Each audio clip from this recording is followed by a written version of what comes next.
So welcome, everyone. My name is Corey Gaylord, and I am the Director of Student Academic and Counseling Services for Montgomery Township School District. Thank you so much for joining us this evening. First, a few housekeeping details, please. Make sure you are muted at all times throughout the entire presentation. It should be done automatically, but I want to make sure that everyone understands that they need to be muted. Please add your questions to the chat as we go along. I have more people coming in. Please add your questions to the chat, either addressed to everyone or directly to me, so I can help facilitate the questions for our presenter. We will get as many questions in as we can during regular pauses in the program. Being respectful of your time, we are going to begin. So I want to first, it gives me great pleasure. Why am I echoing? Okay. Gives me great pleasure to introduce Peter Van Buskirk this evening.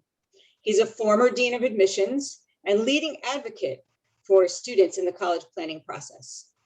We have been so fortunate to welcome Peter to Montgomery for about 7 years, both in person, pre-COVID, and now virtually, to share his insights into the admissions game. There will be opportunities for participation this evening, as well as questions. Get ready for an enlightening presentation. Thank you for joining us. Take it away, Peter. All right. Well, thank you very much, Corey. It's good to be with you tonight. The only thing that could be better would be that we would be in the auditorium at Montgomery High School having this conversation together. Well, we're going to have the conversation tonight virtually, so I'm so glad that you could join us. Before I start, I'd like to just make an observation and extend the introduction just a little bit. A big part of what I've been trying to do over the last 18 months is understand how COVID is affecting the educational process and the college going process. So in the early months of COVID, I had the good fortune to be able to interview more than 20 deans of admission at institutions around the country.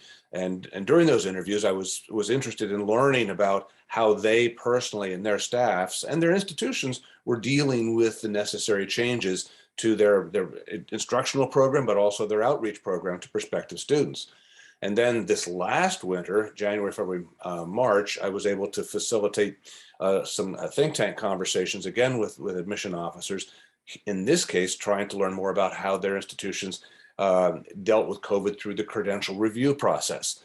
So what I'm going to try to do tonight is give you a program that I've been presenting for more than 20 years, but through the lens of COVID, so that you get a sense of how this could have a bearing on your application going forward. So tonight, we're going to help you understand how you can get from where you are to where you want to be. And where are you? Well, you, the young person, are in high school. You're at Montgomery High School doing your thing, working hard, right? Getting good grades, and doing things outside of the classroom that give you joy in life. And I suspect you're beginning to look around the corner in your lives to see that college is coming. It won't be long. College is going to be here soon. Now let's pause for a moment and think about what you've been reading, what you've been hearing about the college going process. What can we assume? Can we assume that because you're smart, talented, you come from a wonderful family, you go to a great school, can we assume that you will get into the colleges of your choice? Well, unfortunately, we cannot make that assumption. What we can assume is this: if you want to go to college, you will. And according to the National Association of College Admission Counseling, 80% of you will get into your first choice college. That's pretty encouraging, don't you think? You might even wonder, why do we need to bother with this program if that's the case? Well, there's an important footnote to that statistic. You see, getting into the college of your choice will not happen simply because you want it to. You cannot will yourself into college. You'll need to compete. You'll compete with hundreds, if not thousands of other young people who want what you want. Those colleges that are beginning to emerge on your short list of colleges, they want them too. The same things you want to study in college with the same professors, with the same labs, they want it too. So in order for you to have the opportunity to choose for yourself that college that you want at the end of the process, you're going to need to compete. Now, tonight, we're going to give you a rather unique perspective on that competition. Tonight, you're going to become members of an admission committee at a fictitious institution called Easton University. Did you hear me say fictitious? I'm making it up, doesn't really exist. Oh, it will look like, feel like, sound like places you think you know, but it doesn't really exist. You're going to become the admission committee. You're going to look at 4 candidates, and before the end of the evening, you, the admission committee, will choose one out of the 4. Now, I must tell you in advance, this is not an exercise designed to reveal the right answer. Frankly, there are 4 right answers. But the power of the exercise is this. We're going to take you inside the mindset of the decision makers so that, when it comes time to present your application, you have the benefit of knowing what they're looking at and how they're assessing credentials. I mean, do you think that makes sense? I mean, if you're going to compete in this high stakes college admission process, the more you know now, the easier it's going to be for you to put together an application that will be compelling when the time comes. So that's our exercise tonight, is helping to give you that insight into the college admission process. So let me introduce to you Easton University, and then I'm going to give you a little bit of background. I'm going to provide some training for you so that this discussion about credentials will become a little more intuitive as we get into it. So Easton is a private, coeducational, liberal arts institution in the athletic sense, the NCAA Division III, which means, we like to compete, but we don't offer scholarships. And Easton is in North Carolina. All of these descriptors are arbitrary. We just need to find some way to define this place.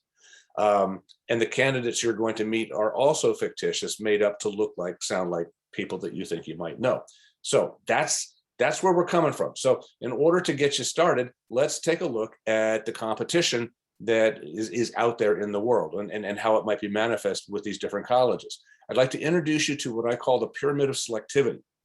This is a concept that I developed years ago when it became clear that every institution in the country, every college in the country will be seeing more candidates for admission than is able to admit. Then as you think about colleges and you begin to imagine them according to selectivity, not quality, selectivity, you can place them on this pyramid. Now, I want to just pause for a moment and make a clear distinction. We're not talking about a pyramid of quality. This is not a matter of good and bad. I mean, in fact, if you're trying to make those distinctions, you're going to go nuts because there is no reliable metric that allows us to make those distinctions qualitatively between institutions. And as I say that, I'm sure there are some people with furrowed brows right now saying, Peter, are you sure about that? Because don't we have those ranking guides, US News and World Report? Well, of course we do. But if you like fiction, that's what it is. Fiction, pure fiction. The rankings are made up. They're not empirically based. This selectivity is empirically based. So again, the further up the pyramid you find a college or university, the harder it is to get in, and the fewer schools there are that are quite that selective. Does that make sense? I mean, look at the top of the pyramid. Near the top, there's a very small group that might admit 1 out of 8. You come down a little bit, there's a larger group that might admit 1 out of 4. Even more will admit roughly 1 out of 2. And most of the schools in the country admit most of the students who apply, the pyramid of selectivity. Yes, there is a sharp point at the top of that pyramid as well. There are now maybe a dozen or so schools, colleges and universities in the country that are admitting 1 out of 20. 5% of their applicants or fewer will be admitted. Now, I'm not suggesting that they are the best. Frankly, I don't believe it. I'm telling you, though, they're the hardest to get into. So what is the relevance of this pyramid? As you begin to look at college, as the whole process becomes real to you, you're going to start to have questions that sound like this. Well, how important is? And then you fill in the blank. How important is my course selection for next year? How important are my test results? How important is my summer activity? All of those how important questions can be answered on the pyramid. It depends on where you think you want to go. If you think you want to go to schools that are near the top of the pyramid, everything's important. Yeah, the big stuff, the little stuff, the stuff you've been hearing and reading about, and the stuff you've never even thought of before. It all counts. Now, as you come down the pyramid to schools that are just as good, but maybe not as selective, not as hard to get into, they see the same information that those schools at the top of the pyramid might see, but they attach different levels of importance to that information according to the pressure they feel to make fine distinctions between great candidates. Does that make sense? Top of the pyramid, a lot of pressure. to make fine distinctions. As you come down to other really, really good schools, but not as selective, the less pressure they feel to make those fine distinctions. So the pyramid, both tonight and in the future, can be a useful tool for you as you try to make sense of the relative importance of your credentials in this college admission process. So what is selectivity? We find selectivity defined in the enrollment model. And this is a simplified version of an enrollment model, the roadmap that I, as a dean of admission, might use in getting my class. But for the moment, it reveals what we need to know about selectivity. Selectivity will always be the relationship between the number of students who apply and the number of students who are accepted. Simple as that. You want to know how hard it is to get into a school, you need to know those numbers. And they're not hard to find. They're in college literature, they're on their websites. It's not hard to find that information. I would add a caveat. If you find yourself looking at a university, understand that universities will have many colleges within them, and each of those colleges will have their own enrollment model. You know, College of Engineering, College of Business, College of Liberal Arts, etc. So you need to drill down into the respective enrollment models for those colleges in order to understand better what your chances will be. For example, if you're looking at the university overall, and the university says overall, we admit 1 out of 2, 50% of our applicants, you're thinking, that's not bad, 50-50 chance. But if you want to study architecture, you need to go to the architecture program, and then you might find they only admit 10% of their applicants. And that will be the reality that defines your experience as a college applicant. So that's a little bit of a backdrop with regard to selectivity. Now, one of the things that I've talked about and written about an awful lot is a concept of fit, where you want to find places on this pyramid that make sense to you. We will call them good college fits. So I want to focus right now on one element of that good college fit, and it is this. The best college for you will always be the one that values you for what you have to offer. What do you think about that? I mean, don't you want to end up on the campus of a school that wants you? I mean, it'll be the place that has seen what you've been doing in school and in life.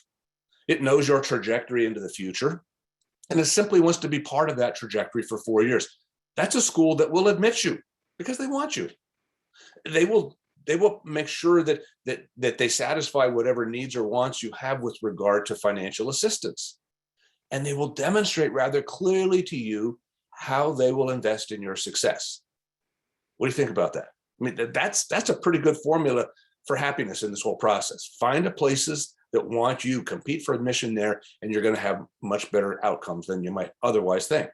So let's suppose in your search of colleges, you find Easton University. Now remember, you won't, it doesn't really exist.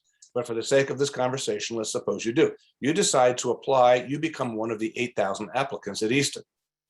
All right, you're noticing that there will not be 8,000 students admitted. In this case, maybe Easton admits 2,000. And a lot of times when people look at those numbers, they'll say, well, Peter, that's pretty straightforward, isn't it? Won't you guys just look for the 2,000 good ones and admit them and let everybody else go? Well, that would work if there are only 2,000 good ones. The reality is that at any school in the country, most of the students who apply will be good. And by most, I'm not saying, 55, 60%. I'm going with a pretty big number. Let's try 90%. 90% of the students who apply to any school in the country, you name a place, are good. Again, I sense some skepticism. Are you sure about that, Peter? Because that's almost all of them. I am so confident that I'd like to raise this question now for you hypothetically, or should I say rhetorically, okay? If we were live together in the auditorium, I would ask for a show of hands, but think about it. Students, how many of you will be applying to colleges where if you're accepted and you enroll, you expect to fail? How many expect to fail in college? I hope you're not thinking that way at all. I mean, failure is always a possibility, but it should never be the plan. This is, after all, a success proposition. And that's why I'm very comfortable with 90%, because most students who enter this process do so with an understanding that they want to put themselves into competition at schools where, given the chance, they can be successful. 90% is not a stretch at all. Do the math, though. That means that at Easton, we're looking at roughly 7,200 students who deserve to be admitted. That's what I'm talking about. They deserve to be admitted. We can only take 2,000. And this is why the admission process is never easy to figure out. So let's try another graphic. Let's suppose we take the students who are good and put them on what I call the competitive playing field. Okay. This is a concept that's operational at colleges and universities across the country every year. In other words, when people like me, deans of admission, look at their total applicant group, we know that we can organize all of those students in purely academic terms. Hello? Okay. No, we're not looking at extracurricular activities or family connections at this point. We're only looking at academic credentials. And at the high end of this playing field, we know that we have students who will be for us Phi Beta Kappa, Dean's List, honor roll, the academic superstars. And at the other end of the spectrum, we have a group called JGB. You know what JGB stands for? Just getting by, just getting by. So at any school in the country, about 90% of the students who apply will be between these 2 points. Students, when you choose to apply to a college or university, you need to make sure that your academic credentials put you somewhere on the playing field, the competitive playing field for that institution. I would strongly urge you to look at schools where your academic credentials put you in the top half of that playing field. And if you're thinking about those schools at the very top of the pyramid, very hard to get into places, at those places, your credentials need to be in the top quartile of their playing fields just to have hope. It's all you get, hope. There are no guarantees of anything. So let's think back now to Easton, and let's examine this playing field within the context of Easton. How many students did we say would be, applicants did we say would be on the playing field at Easton? It was what, 90% of the total applicant group? So roughly 7,200 students will be on this playing field. And how many did we say we can accept? 2,000.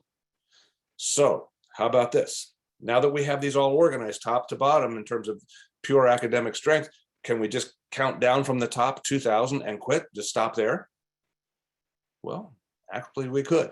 And that's what a lot of state universities are going to do. They're going to have a very objective process. They'll look at courses, grades, scores, put it in the computer. The computer can say yes or no. However, if you're applying to an honors program or scholars program at a state university, they're going to look beyond the numbers. If you're applying to an out-of-state state university or any private college or university anywhere, they will look beyond the numbers because they don't want to miss some students like this one who plays the cello beautifully. This student comes from a part of the country that is not represented on our campus that often.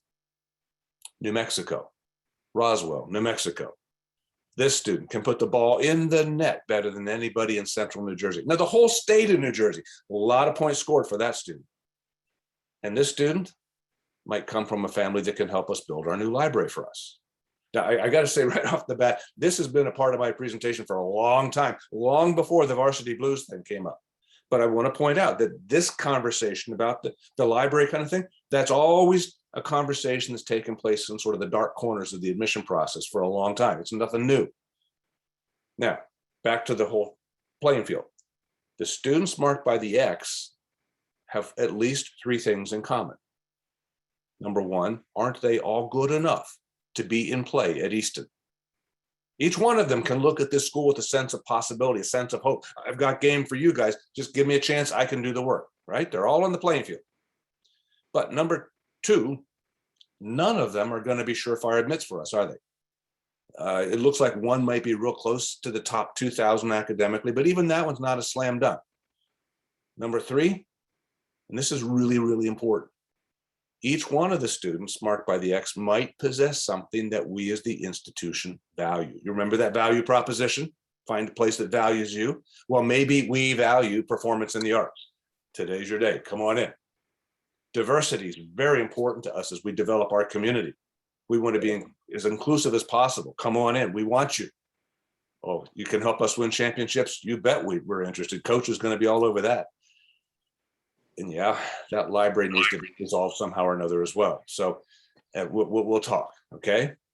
So what I want to point out to you right now is we're considering the relationship between the academic credential and the non-academic credential. Students, which is going to be the one that gets you in play? It will always be your academic credential that puts you into the competition.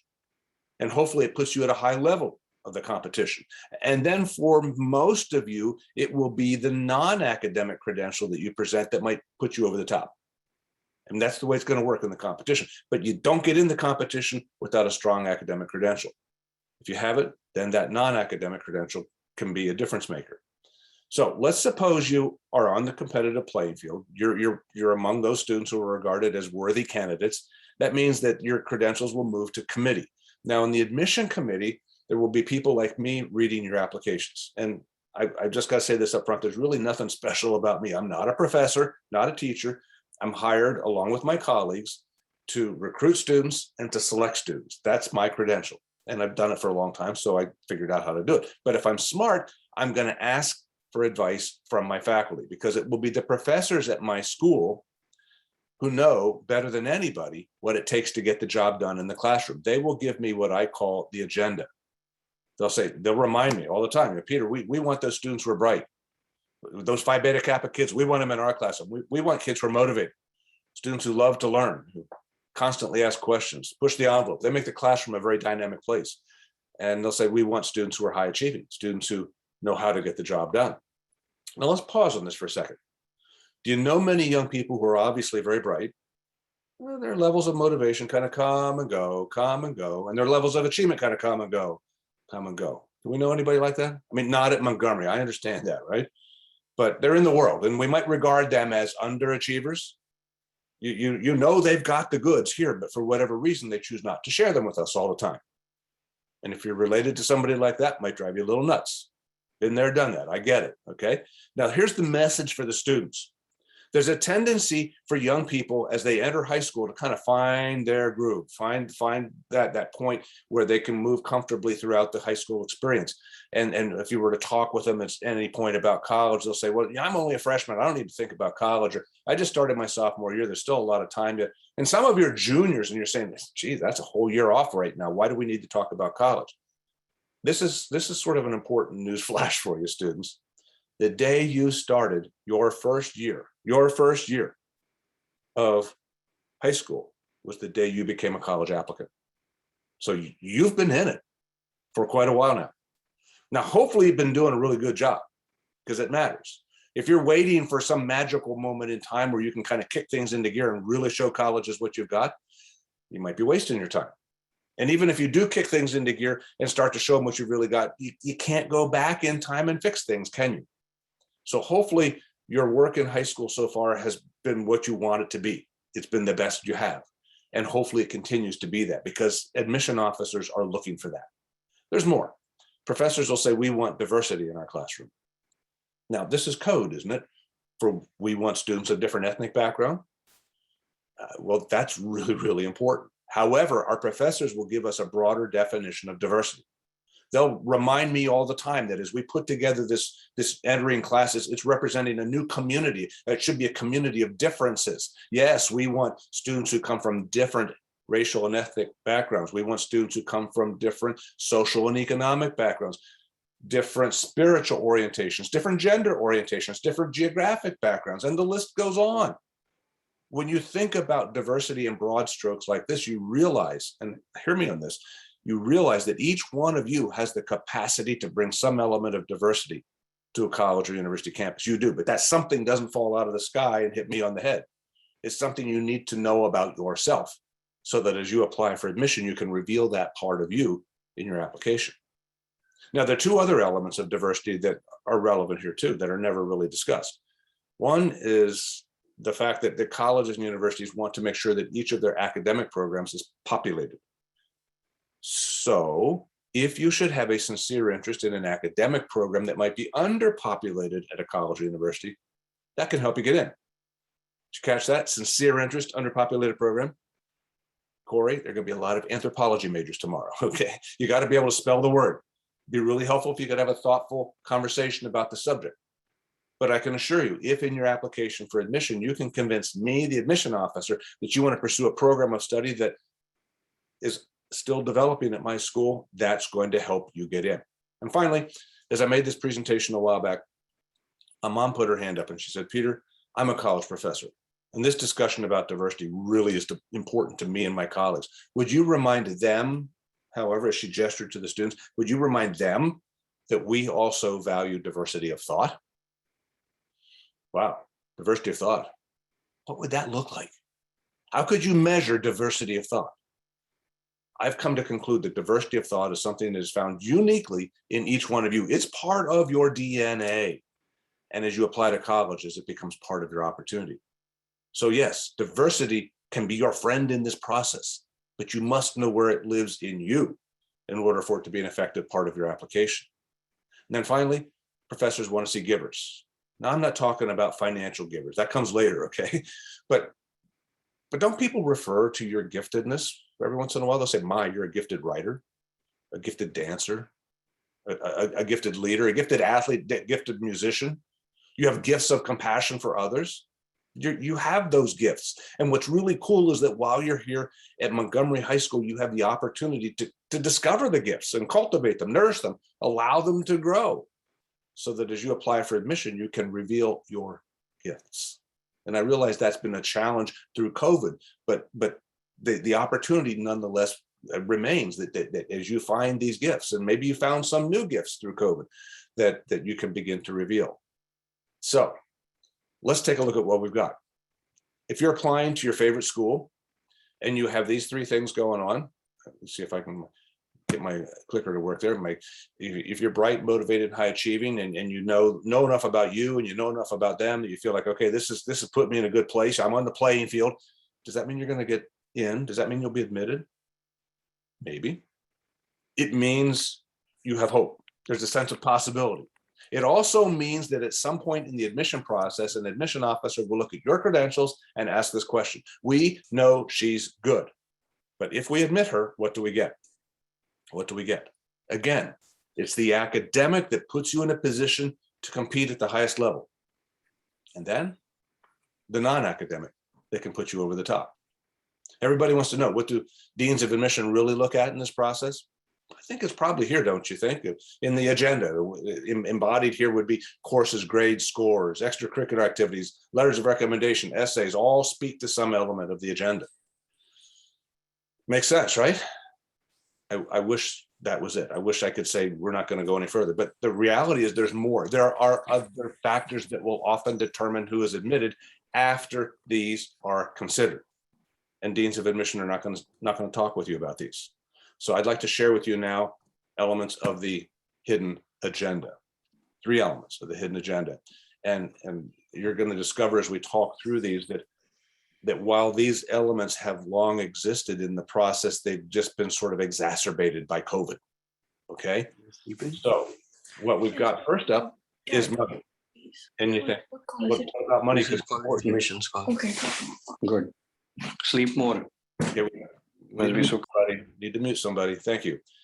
Money is an important part of the admission process. Okay. And if you're uncomfortable thinking about that, I have to be very emphatic about it. Colleges and universities have morphed into businesses, bottom line businesses. The decision to admit a student or not, the decision to give financial aid to a student or not, is a calculated business decision. What does that mean for you? If you happen to be among the fortunate who do not need any financial assistance, that's like having another credential. It's not a guarantee of anything, but it can help. Now, I want to point something else out here. As you meet people like me, admission officers, think of them as investors. Because mom and dad, what is ROI? Return on investment. Does that sound a little bit like what do we get? Mm-hmm. So as we're filling seats in the class and we're trying to make sure that we have the most qualified students in those seats or the most interesting students in those seats for us, we're asking, okay, if we admit you, what do we get? Now, if it turns out you need $40,000, $50,000, $60,000 of assistance, do you think our expectations of what we get might go up with your need of assistance? Uh-huh. And this is when the process becomes uncomfortable. And because in fact, we're taught to believe that doesn't happen, aren't we? We're taught to believe that colleges don't look at the financial piece. We're taught to believe that colleges are need blind in the admission process. Good luck. Need blind, to be quite honest with you, while it's an honorable concept and a worthy ambition, is marketing language. It's not reality. It's not reality. Now, I want to put some COVID on this. okay? One of the things that happened at colleges and universities over the last 18 months is that they had to pivot from the way they used to do business, the way they used to provide instruction to students on their campuses, to the way they could possibly provide instruction remotely or in some hybrid fashion over the course of the last 18 months. That pivot has been extraordinarily expensive to colleges and universities. And now they find themselves in a position to recoup as much as they can of that expenditure. So these schools are now looking at perhaps bringing in more students. And let me explain what I'm talking about here. They're going to be looking at the traditional cohort of students that they would normally admit. And then they're looking at an X factor, maybe another 5 to 10% larger class. Now that original core of the demographics will be the same. They're not changing the demographics, but that X factor they're adding in probably will be students who can pay full, because they want to make sure that they can solidify their fiscal situations. So this is a reality of today. And that's why I'm saying, whenever you hear we're need blind in the admission process, it's just, it sounds great, but it has no real meaning with regard to your application. There's some other things I want to share with you. Next up is going to be the question marks. Again, for a long time, colleges and universities have been focused on trying to discern the likelihood that students would be enrolling if admitted. And the reality is this: from the very first day that you express an interest in a college or university, they're going to keep track of you. They'll create a data file that has your name on it. And that data file grows. And then they'll add values to all the data that's in the data file. And then they'll feed those values into their algorithms. And then the algorithms will begin to predict the likelihood that you will enroll. And you're only a sophomore. They're doing this now, right now, okay? Predictive analytics have become a big part of the college admission process, even for schools that say, oh, we don't do that. Guess what? It's there, okay? Now, the good news is that these algorithms are constantly updated with new information. So, as you become engaged with the college planning process, it's not a bad idea to start developing relationships with these institutions, because here's the deal. Familiarity makes a difference.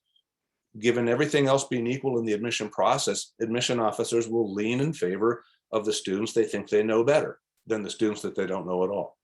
It's kind of human nature, right? So my bottom line advice on this particular point is, you never want to find yourself applying to a college or university where there's any chance that an admission officer will look at your credentials and come to the conclusion that you're a stranger, that you have no other connection to the college. You just decided to apply to see if you could get in. That's not going to work. And I don't care how good you are. You need to be working at developing relationships with these schools as well. And you can do that not only on campus when you visit, but you can do it online. And that's a big deal too. There's so much information that you can glean about an institution and about the programs you might want to study, but you have to do the deep dive into those places to find out more about how they might fit with the objectives that you have.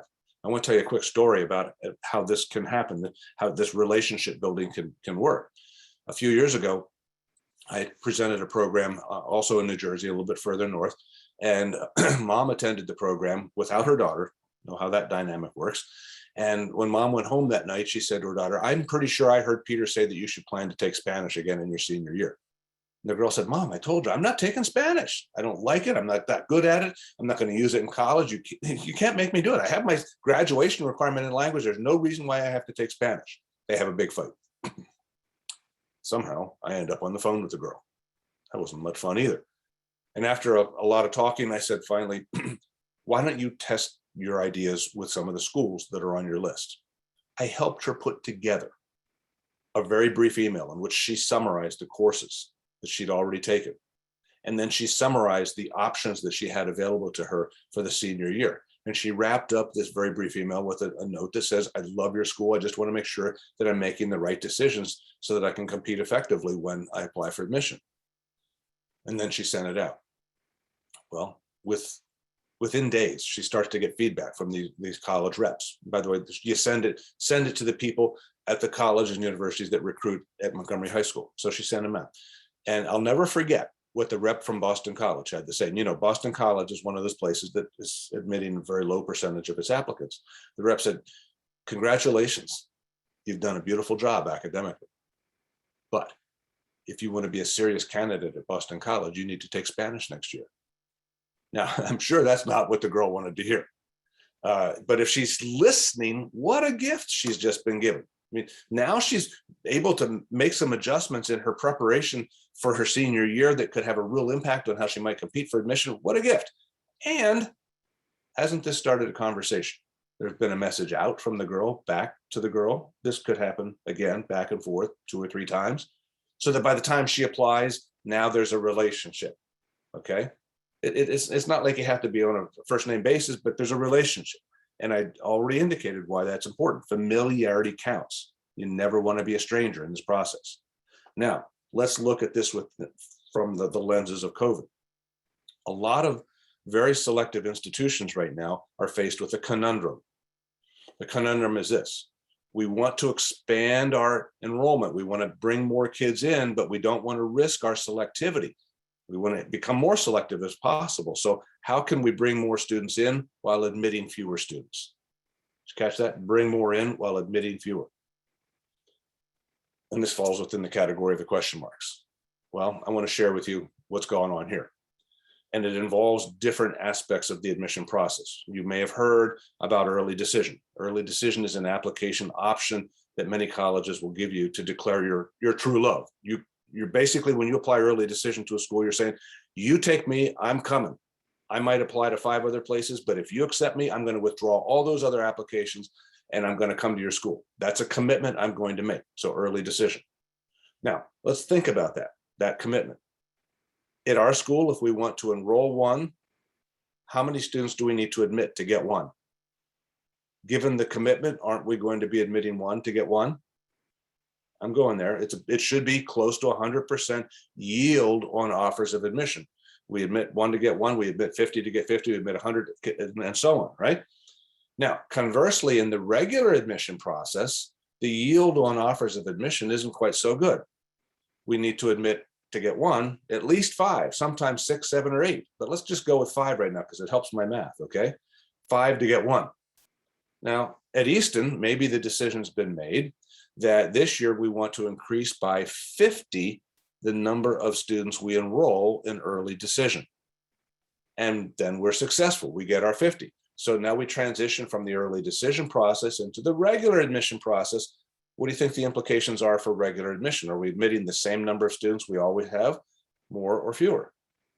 Well, if we've accounted for 50 more places in the class through early decision, that reduces by 250, remember that 5-to-1 ratio, 250 students that we need to take in the regular process.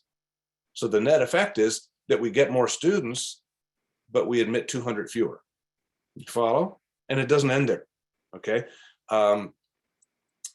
Many schools are now using the wait list as sort of a back-end high yield admission process. And this is what's going to happen for you at a lot of places. You're going to show compelling credentials, but if the admission officers aren't convinced that you're going to be somebody who comes, they might say, well, let's put him on the wait list. And if he's really interested, we can accept him from the wait list later. Well, admission officers are using that wait list later. They know that in order to get students from the wait list, they get about a 75% yield. Now let's remember, it was 100% yield on early decision, which is as good as they can get, maybe a 20% yield on regular decision or less, and now 75% with the wait list. So more schools are intentionally putting students to the wait list where they can take them at a higher yield rate than they would if they were in regular admission. So the regular process is getting squeezed even more. Now, what does this mean for you? A couple of things. Number one, if you end up on a wait list, that's not a dead end.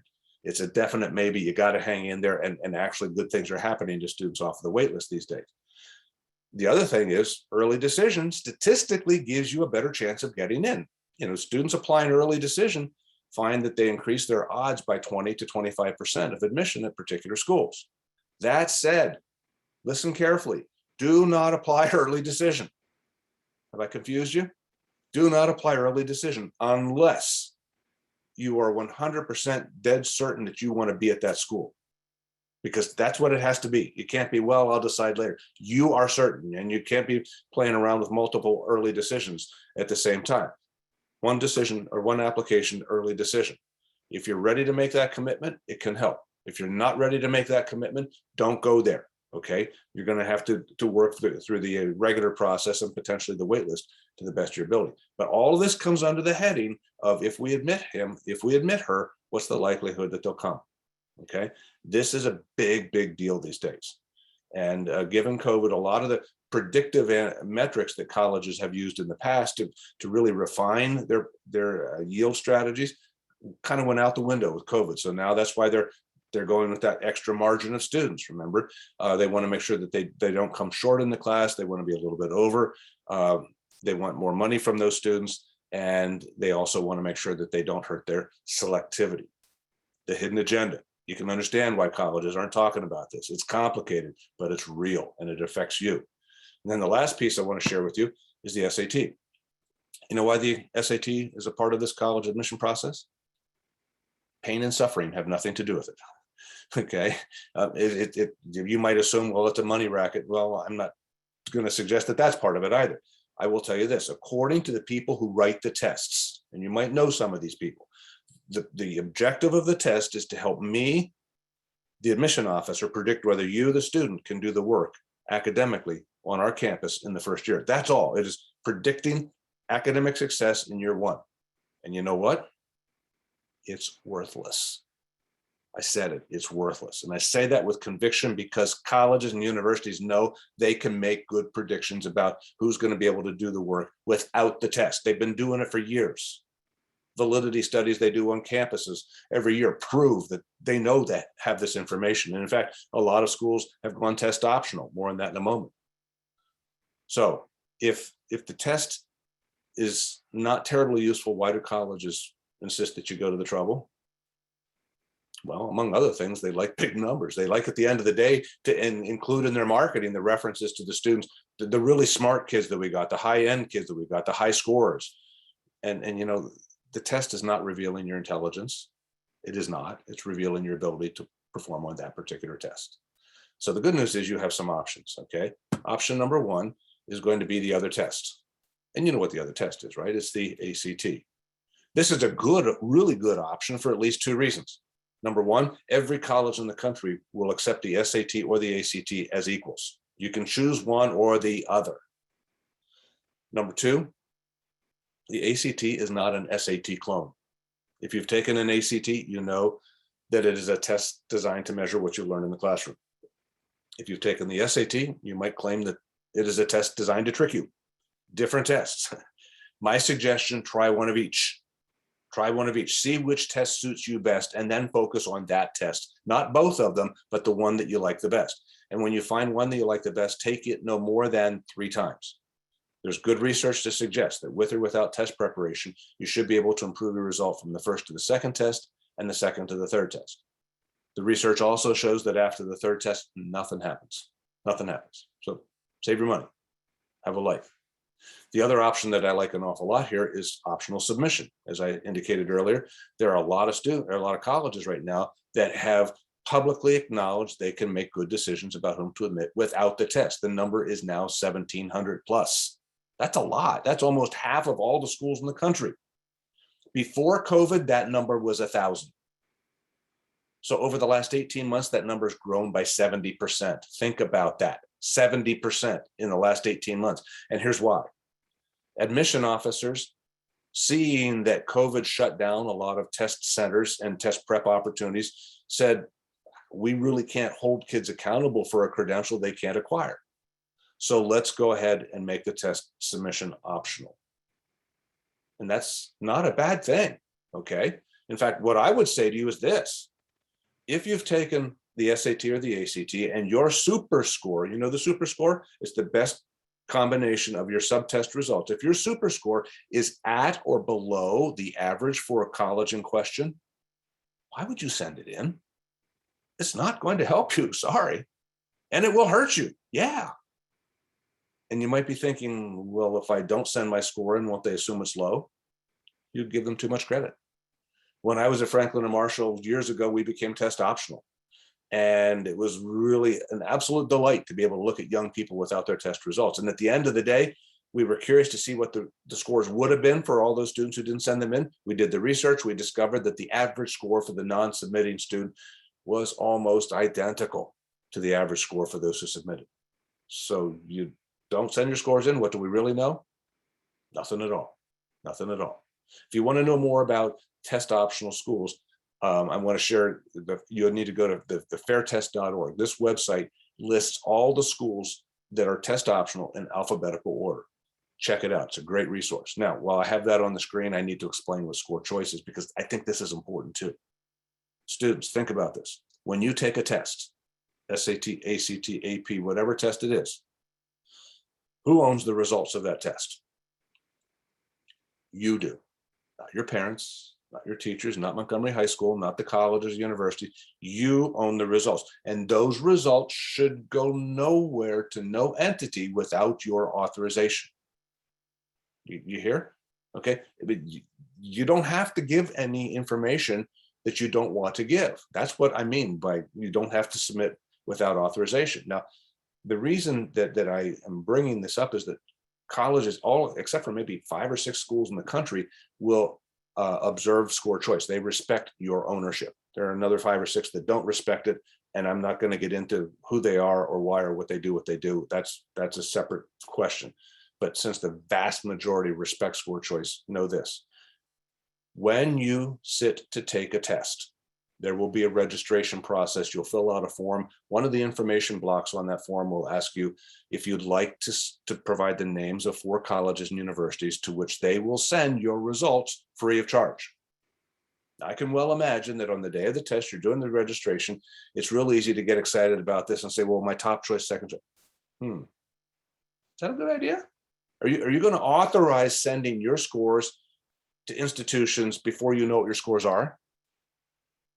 I mean, if you ace the test, you're in good shape. But if your score comes in a much more modest fashion than you had anticipated, you can't take it back. They see it now. It's part of their record. Just remember, you get to decide who gets to see what in this process. All right. These are the agendas and the hidden agendas. I'm going to pause real briefly, Corey, to see if there's anything in the queue. We can maybe take 2 questions right now. There'll be some other opportunities later. And you're on mute. You're on mute. Gotcha. Okay, so there were only a couple of questions. A couple of them I answered myself. One was about affordability. So how do colleges know if you have the money to pay full tuition? And that was a question. And obviously you fill out the FAFSA and that determines if you're going to get financial aid. Well, that's part of it. It's part of it. The FAFSA determines your eligibility for federal assistance. And many institutions also use the FAFSA. FAFSA is the free application for federal student aid. Many institutions also use that form to determine your eligibility for assistance from them. The private colleges, the more selective private colleges, will also expect you to complete the college scholarship service profile. Right. And the objective there is, again, to find out what your expected family contribution will be. This would be just a wonderful scenario if both of those methodologies came to the same conclusion. They rarely do. In fact, there can be a differential of as much as $10,000 to $15,000 between what the FAFSA tells you can afford and what the profile tells you can afford. The further bad news is this. When you complete the FAFSA, you will get almost instantaneously something that's called a student aid report, SAR. And the student aid report will have some information, but it'll also have a number. And that number is your expected family contribution. You might look at that number. You might like the number. You might not like the number. You'll get used to it. In your head, you'll carry it around. You'll say to yourself, well, that's what the government, that's what they say we should be able to afford. When you complete the profile, it's a much more granular document. When you complete that profile, you will not get any feedback. You will not know the results if and until your child is admitted and now there's a financial aid award and you're trying to make sense of the financial aid award and you say the financial aid officer, well, the FAFSA said we need this much or we can afford this much. The financial aid officer will say, well, according to the profile, you can provide more.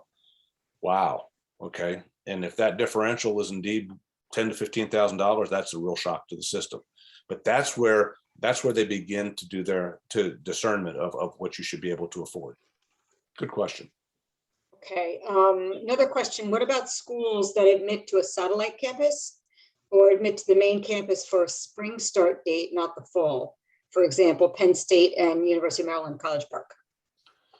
Yeah, I'm not going to be terribly proficient in my understanding about those particular situations that they're admitting on a space availability basis. Now, some of the students who apply to the state university system, if you will, are preferring to start at the satellite campus for any number of reasons, including financial, with the hope and expectation at the end of the second year, they can then transfer to the main campus.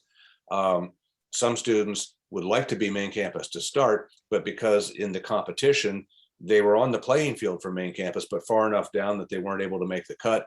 And then they're given the opportunity to choose the satellite campus. Okay. One more. Quick question. Colleges test optional. Will they ask you why you did not take the SAT or ACT? Well, that's an interesting question. Will they ask why? I'm not aware of anybody that does. And remember I said that if your score is at or below the average, why would you send it in?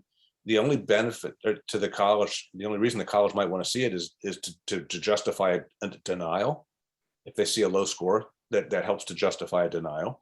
So every conversation I've had with admission officers in the last 18 months about this test optional thing indicates that they're finding true excitement about the ability to look at students without test results. And I've not heard any yet. I haven't talked to all of them, but I haven't heard any yet that have said, well, after COVID, we're going to go back to requiring test results. In fact, what I've heard from many of them is, this is pretty cool. We're just going to stay with the way it is. So my personal feeling and opinion, this is my opinion, is that the testing as we've known it for generations could be starting to see its sunset. It may not be around, an awful lot longer. I'd say maybe 10 years will be an interesting time period for testing. Okay. A quick question. There's another question. I'm sorry, there are a bunch of them. Can you appeal a college's decision if they deny you admission? You can try. Typically, any appeal for not only admission, but also financial aid is going to be based on new information. So if it turns out that there was potentially some information that was unknown at the time that your admission decision was made, and you can provide that information, then that could be a cause for a review of your credentials and perhaps a review of the decision. But in all likelihood, the very best that you might be able to get out of such an appeal would be a move from denial status to waitlist status. It's just not likely at all that a school would move you from denial into admit. Okay, we're going to have some other opportunities for some questions. So I want to make sure that I stay on task here, and we'll move forward. And some of the things that you may be asking about or thinking about right now will be answered as we go through the credential review. So here we go. When you think about your application, the completed application for admission for most students will be 18 to 20 pages long.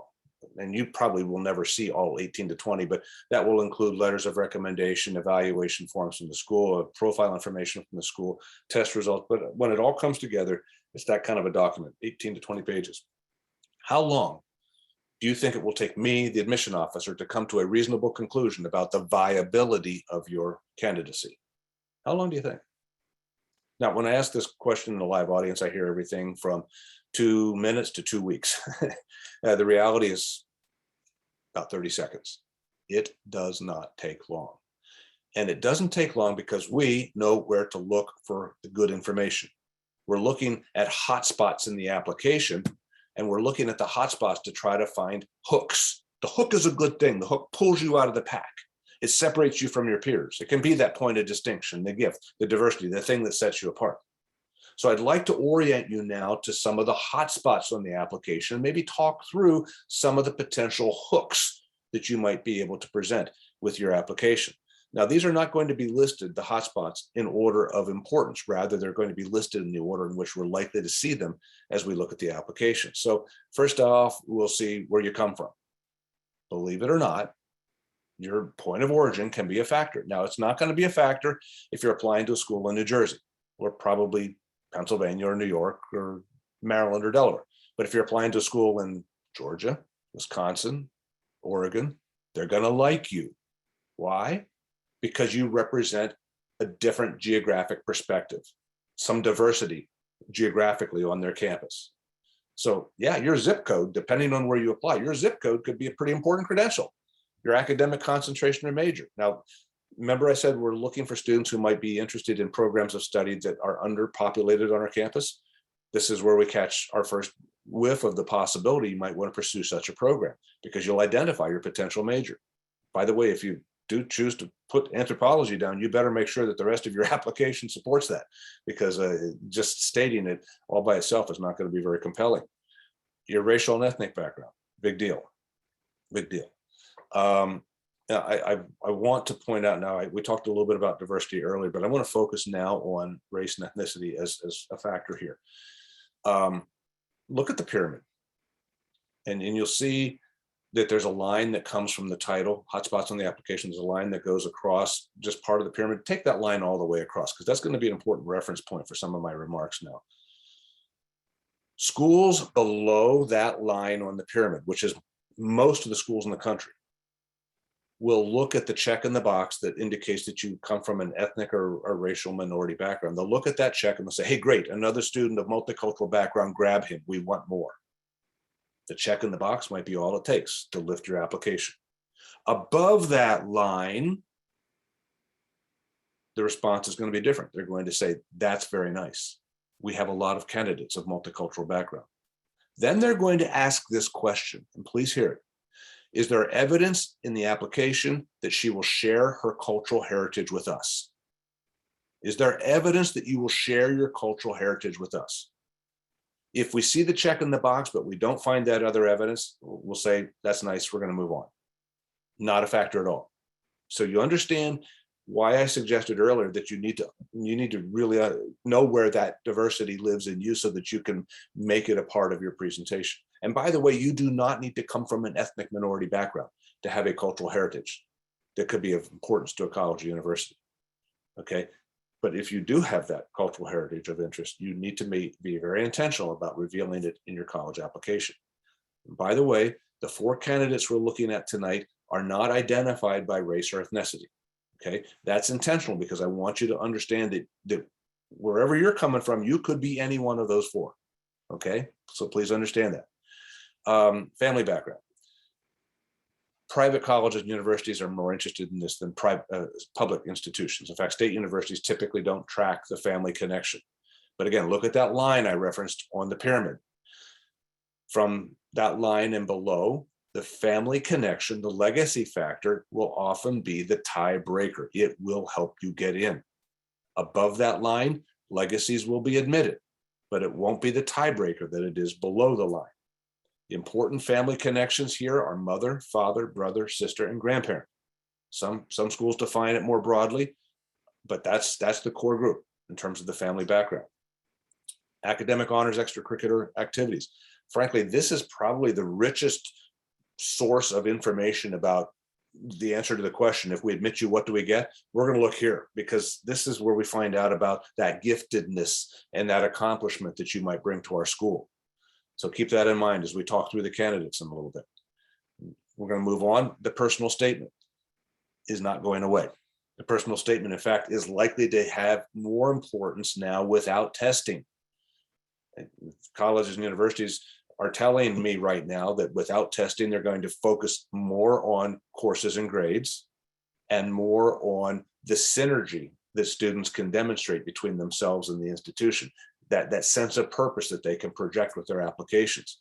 So your personal statement, not just the common application or the coalition application, 650-word essay, but many of the supplemental essays that you send out to colleges are going to make a big difference. I would argue that the supplemental essays probably are more important now than the big essays.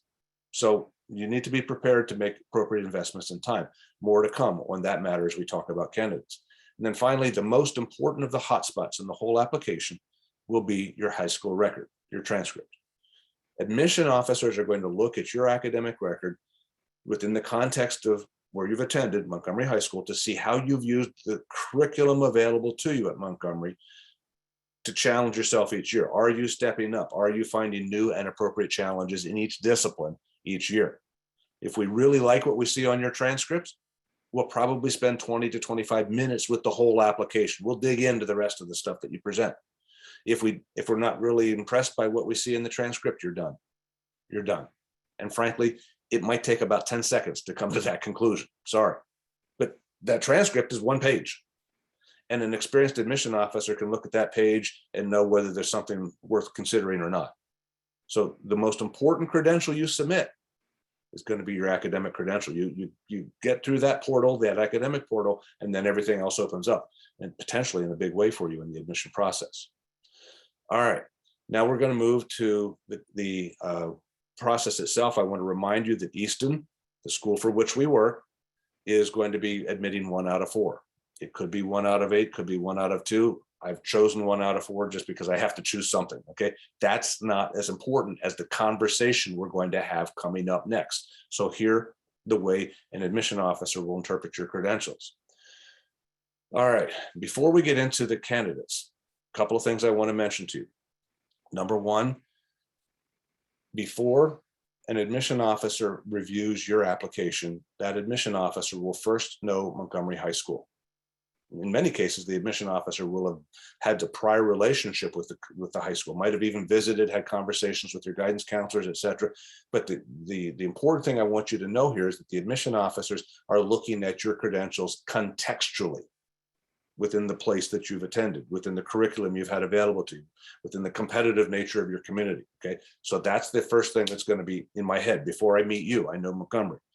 The second thing I want to share with you is this. When I open up your application, the first thing that I'm likely to see on the computer screen is not your application, but a summary data sheet, if you will, a distillation of all the key information that helped me to come to some quick conclusions about whether or not you're going to be a viable candidate.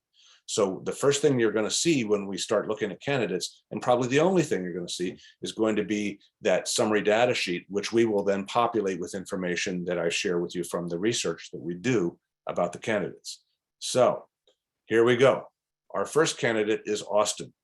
You're looking at Austin's summary data sheet. You find out where he comes from. You see his GPA. You see the observation that he's been involved with in-person instruction all the way through COVID, which he's among the fortunate. He's not had to do anything hybrid or remote. You see his academic interest. You see he's chosen not to submit test results. And you see his senior year courses and grades. So at first blush, what is your reaction to Austin? Do you think Austin's going to be on our playing field? I would suggest the answer is yes. Where on the playing field? I'm not exactly sure, but he's going to be on the playing field. So that being said, the academic piece, he's on the playing field. What's the next question that we're going to ask? If he's on the playing field academically, if we admit him, what do we get, right? I tried to give you that logic earlier. So what do we get? Where am I going to look for that information? Remember from the hotspots discussion, where did I say the richest source of information might be?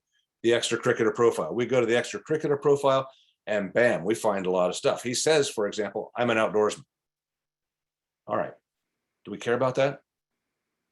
Well, we don't know. Let's try this on. Do you know many young people who are really passionate about the out of doors? And I don't mean they need to go to the beach or the pool every day of the summer. I'm talking about the students who are involved with stream cleanups, litter patrols, save the whales, that sort of thing all the time. Do you know many like that? They're out there, but they're not many, are there? He says, I'm an outdoorsman. All right. As the admission officer, I'm saying, prove it. I'm reading through his extracurricular profile and I see, okay, he's an Eagle Scout. That's a pretty good start, don't you think? Because the Eagle Scouts are doing a lot of things out of doors. He's in the Sierra Club. He's in the Wilderness Club. Okay, this is starting to make sense. Leads nature walks. Oh, all right, all right. You get the picture. The guy probably is a legitimate outdoorsman. And if so, you've just defined a hook. You've said there are not many students who do this, and you have found evidence that he does it a lot. Will this hook get him in? I don't know. It depends on where he applies. If he's applying to schools in the middle of Manhattan, they're not likely to be terribly excited about that. But at other parts of the country, this could be a big deal. You know what a hook could look like right now, okay?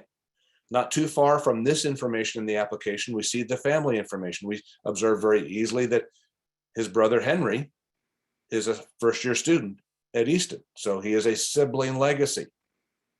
worth noting. Where does he come from? He comes from the Maynard School in the state of Oregon. Oops, I got ahead of myself a little bit.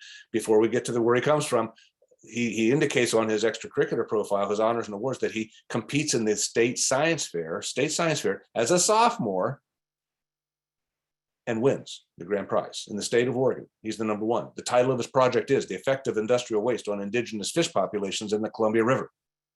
Wow. And doesn't that square pretty well with his interest in the out of doors? Let's pause on that for just a second. You've just met Austin, but aren't you already developing some sense of what this guy's all about? I would argue that that's good, and that's because he's been very intentional about how he's put together his application. He hasn't thrown it together, but he's been very careful to connect the dots of his life through the presentation of his credentials. We find out about the outdoors piece through his extracurriculars, his letters of recommendation, his essay, now the state science fair. This is important, that you put together a thematically cohesive application as you apply for admission. Now, back to where does he come from? He comes from Oregon, not very close to North Carolina. So, hey, that zip code could be interesting, right? As we're perusing the application now, because we've decided to look at all of it, we see often on the first page, there's going to be a question about, will you be a candidate for need-based financial aid? Need-based financial aid. Austin says no. So in the admission office, the whisper goes across the room. That means he's free. He's free. He's not going to require any assistance from us. So in my mind, a hurdle goes down. We don't have to worry about whether we're going to have to put money on him to get him to come. He's going to bring it all. Okay. Interesting stuff. Now, I also mentioned that we're going to try to predict the likelihood of enrollment for these students. And I'd like to introduce what I'm going to call an interest index. It's going to show up as II, or it looks like 11, but it's actually an interest index for each of these candidates. Austin, and they're all going to be evaluated at Easton on a scale of 10 to 1.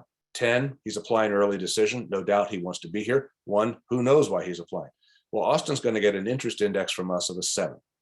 Okay. He's been on campus often. We've become familiar with him through his brother in particular. Wow. Good start, huh? I mean, we have a really, really compelling candidate here. We've got a kid who's got a really strong GPA, outdoorsman, and through his outdoor activities, he demonstrates leadership and service, legacy, geographic diversity, science fair winner, high interest index, doesn't cost financial aid. Wow. Do we have our guy? Can we quit now and go back to our evening? Maybe. I will tell you this. He has a problem. It's a pretty big problem. And you can see it. It's on the data summary sheet. What do you think his problem might be? Well, he's missing something. How about this? Where's his math? Where's his math? Now you might look at this and say, well, maybe he's exhausted the math curriculum at his school, so there's no more math for him to take. As the admission officer, that's a possibility in my mind. I do the research. I go back into his academic program and I want to see what his math development was. I see that Austin went as high as advanced algebra. Do you think that's top of the program? Nope. Maybe you say he's doing math somewhere else. You know, he's doing an online program in math, or perhaps doing something at a local community college, maybe a dual degree program. That's possible. It's not likely.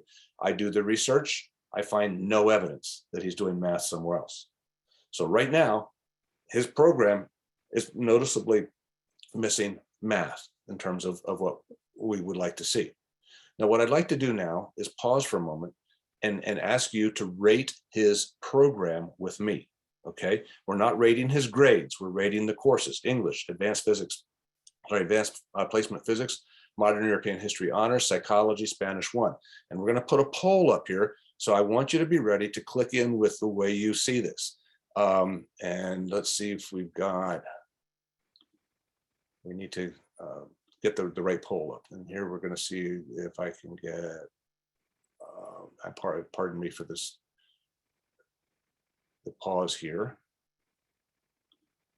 There's Austin. How about that? Okay. So what I want you to do is to be prepared to vote here. Okay. Now I'm not sure. Seeing it. Okay. We're going to relaunch the poll. And here it comes. Do you see it now?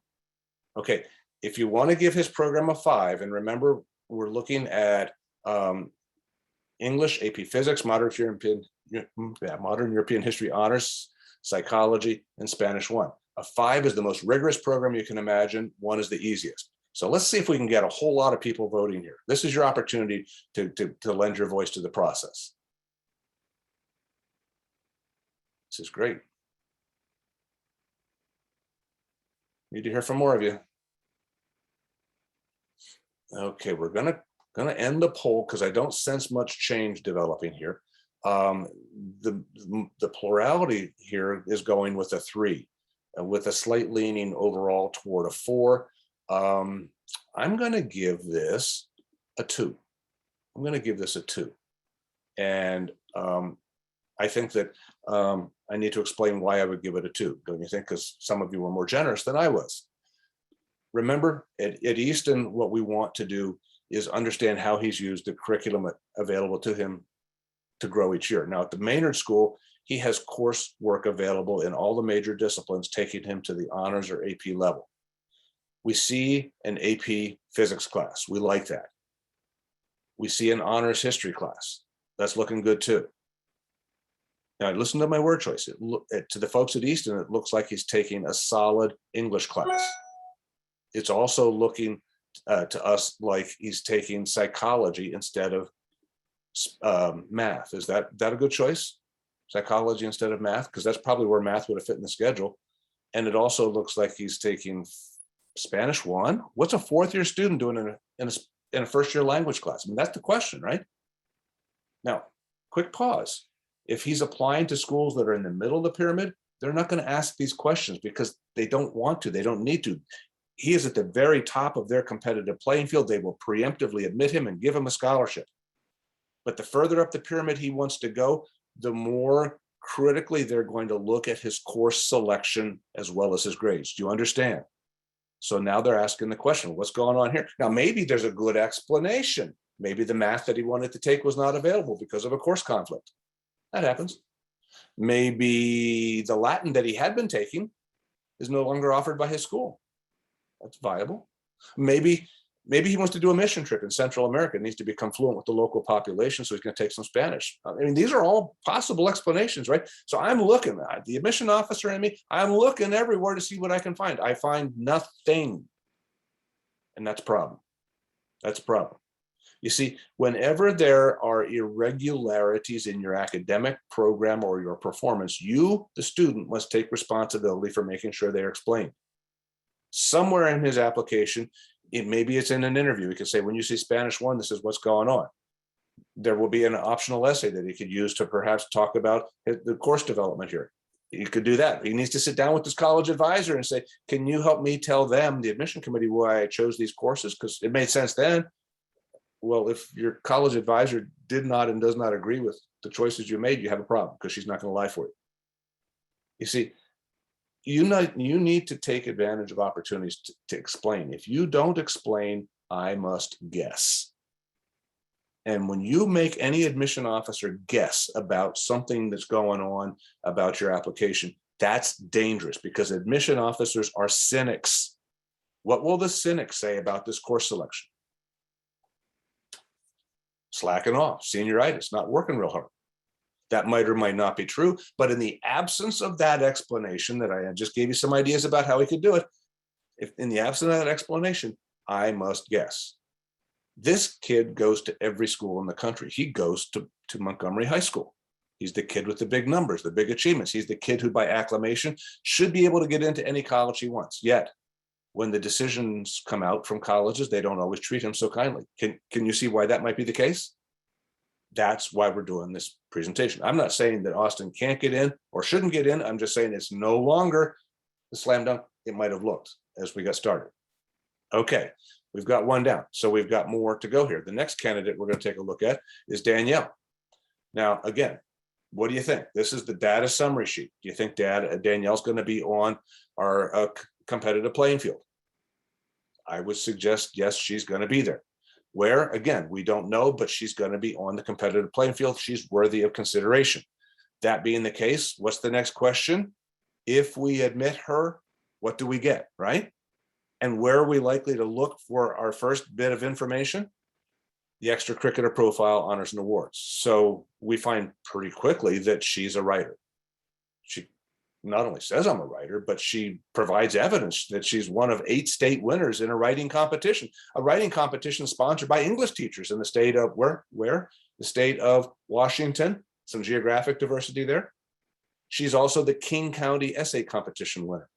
So right off the bat, we have evidence of an adjudicated talent. She's been competing at a high level in her state as a writer, and people said she's one of our best. Wow. Now, as an admission officer, I want to peel back the onion a little bit more. My question is, okay, that's cool, but where's the evidence that she's doing this in school? Is this because it could just be something that she's doing outside of school alone and not paying much attention to it within school? Well, I find on her extracurricular profile, she says, I'm editor-in-chief of the literary magazine. My first reaction, so what? I mean, do you guys have a literary magazine at Montgomery High School? I suspect if you do, it might only exist for a couple of months at the end of the academic year, because there have been many of you who have been doing some really good writing or artwork, and you want to get it published and get it out for your family and friends to see. Do you think that's what she's doing? Do you think she's an opportunistic resume builder? The detective in me wants more. So and I don't have to go far to find it. As I'm looking at her extracurricular profile, she says, but look at me. I've been doing this for 3 years. I've been doing this for 10 hours a week, 52 weeks a year. Wow. Do the math with me. That's what, 500 hours a year, literary magazine. And I'm already cynical about whether this thing really exists. What do you think? I mean, is she trying to blow some smoke at us? I got to find out. I mean, if I'm at all interested in her, I've got to find out. Where do you think I'm going to look for verification of what she's saying? How about this? Maybe her teachers will know something. So I find that one teacher says, I believe Danielle is a writer of English essays, a competitive writer of English essays, and I know she has transformed the school magazine from a collection of wispy, mediocre poetry to a journal of some merit. What's the key word there? Transformed. When people say about you that you've transformed something, that's powerful. That means you've changed a culture. You've changed the way folks are engaged in their environment. Now I see leadership. And who's giving me the evidence of the leadership? It's that teacher, the teacher. Another teacher says that in this huge high school of almost 3,000 students, she's created a haven for all the students who are artistically and creatively involved, giving them a sense of identity, a sense of belonging. Wow. Now I'm getting excited about this because her teachers are lifting her up. Her teachers are providing witness to the fact that this is a really big deal for her at their school. Now I like the editor-in-chief, okay? We keep reading. We find that she is a member of the Gay Straight Alliance at her school. We find that, got a little ahead of myself, find that her father isn't, okay, we have another alumnus here, a legacy. So real quickly, my mind works fast about it and says, well, all of our alumni are quite well off, so she's probably free too. We take a look at that question about will you be a candidate for need-based financial aid? And we see that, yes, she says, I'm applying for financial aid. Now, I'm going to pause on this for a second because I know that as a lot of families start to complete applications for admission and they encounter this question about will you be a candidate for financial aid, it just stops them in their tracks because they don't know what to do. Answer the question honestly. Yes, admission officers will discriminate at some point based on cost and who can afford to pay and what is our return on investment. But we're not going to discriminate on your intent to apply for financial aid. You might say, I'm going to apply, but then you turn out never to apply because you decide you don't need it. Or you do apply for financial aid and you demonstrate that you don't need it. Statistically, if we just decide to cut out all the students who say I'm applying for financial aid, we're going to lose about 1/3 of our candidate pool. And that's not smart because a lot of those young folks are not going to need that assistance. So, yeah, we might look at it later, but right now, not a big deal. On the screen, there is a one-word hook in the top right corner. What do you think that hook is? Let's go with classics. Classics. Again, if you haven't figured out by now, the cynic in me is going to look at that and say, yeah, right. Is there any evidence that you can see that might support the fact that she could be a classics major, a legitimate classics major? Well, 4 years of Latin is a pretty good start. And what you don't see is that one of her letters of recommendation comes from the Latin teacher who has almost 30 years of experience. And the teacher says, you know what, she may not be the #1 student I have ever had, but she's close and she works hard at it. And then the teacher drops this nugget on us. The teacher says, Danielle wants to learn how to read Greek so she can read great works in Greek as well. What do you think? A classicist? Uh-huh. And who's validating her assertion about the classics? The teacher. Students, please understand, and one of the things I wanted to illustrate with this application is your teachers can be powerful allies to you in this process. They can help to raise you up, to bring out some of the strengths of your interests. They will certainly talk about your capacity in the classroom as well. And Danielle's teachers are lifting her up in some pretty important ways. Good stuff. We're going to observe that she has, if I can pull it up here. Looks like there we go. She has an interest index of a 5. Turns out she was on campus for an open house earlier in the year before COVID. So we've got that in the system. And as we're looking at her now, we're trying to kind of reconcile something that could be troublesome.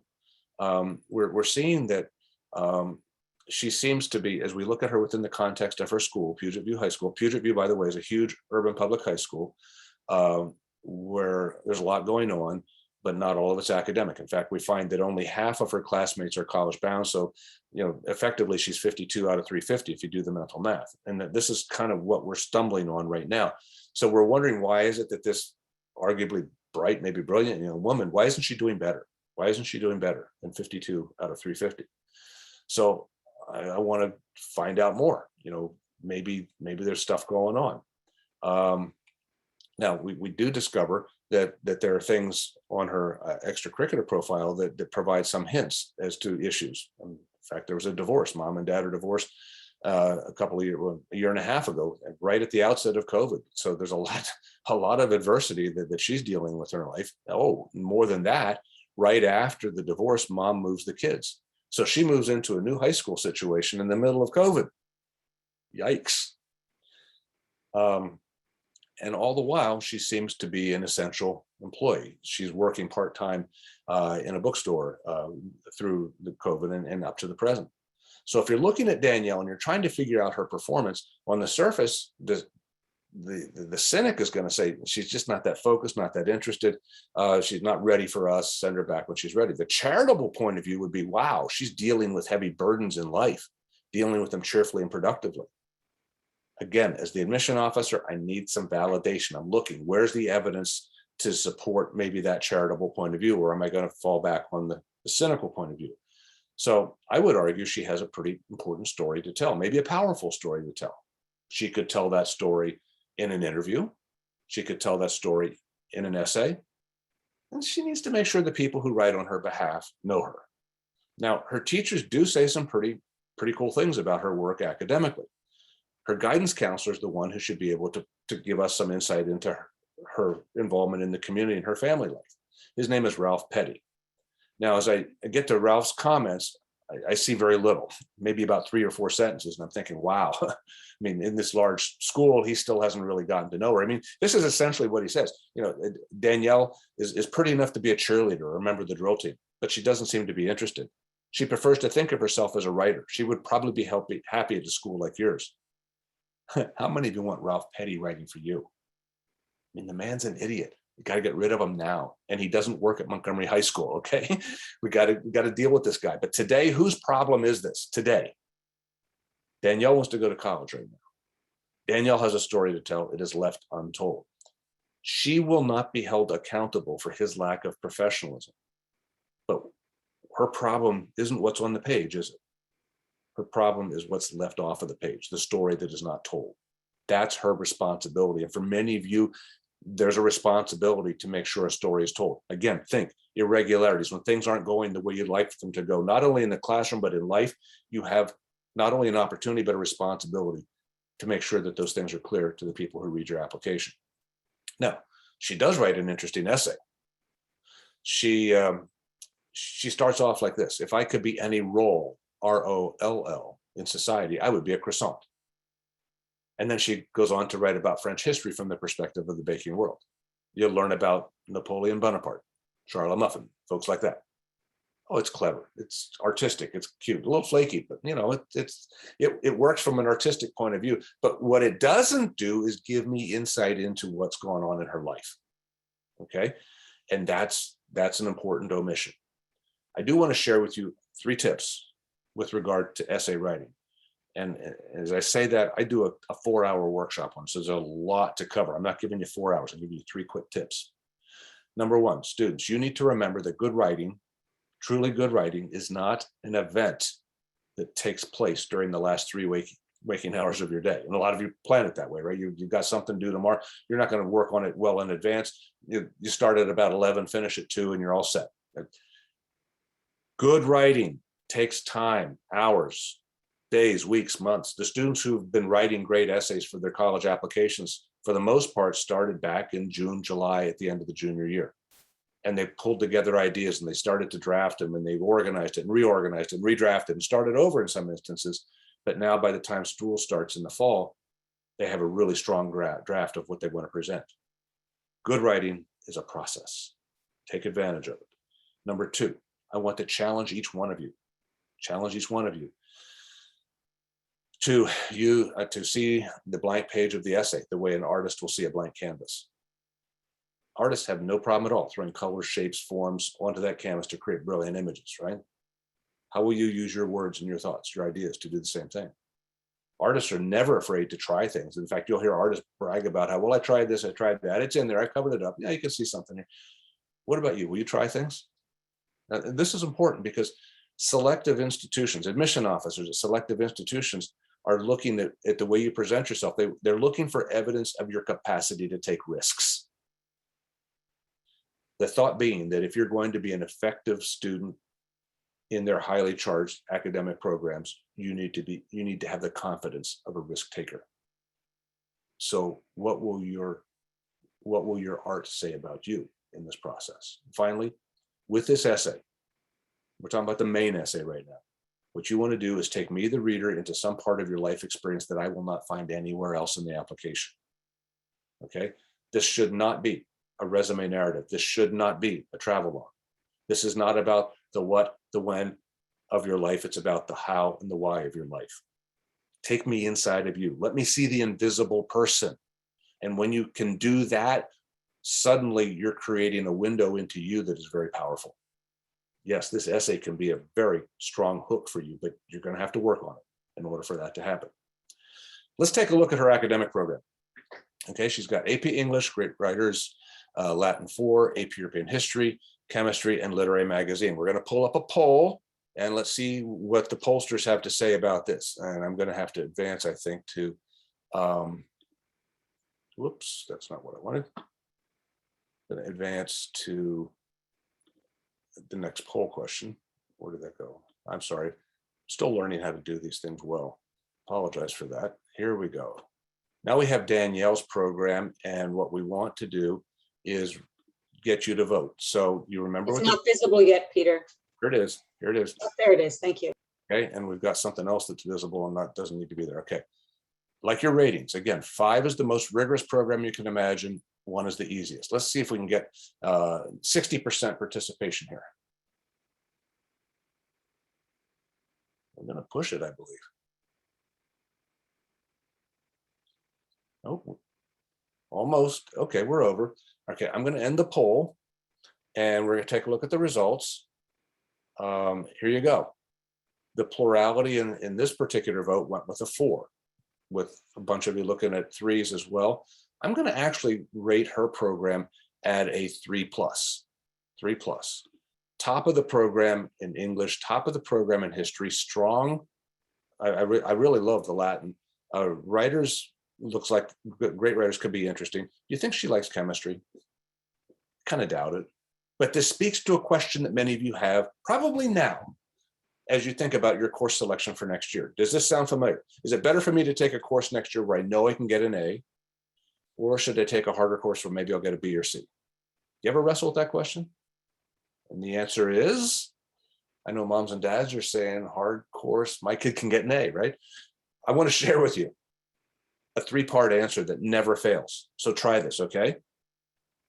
As you make decisions about course selection, number 1, you always choose the course that makes sense to you, given your ability and preparation. In each discipline, it will represent the next logical step up. You want to keep moving up logically, okay? You'll know what that course is. You might not like to admit it, but you know it.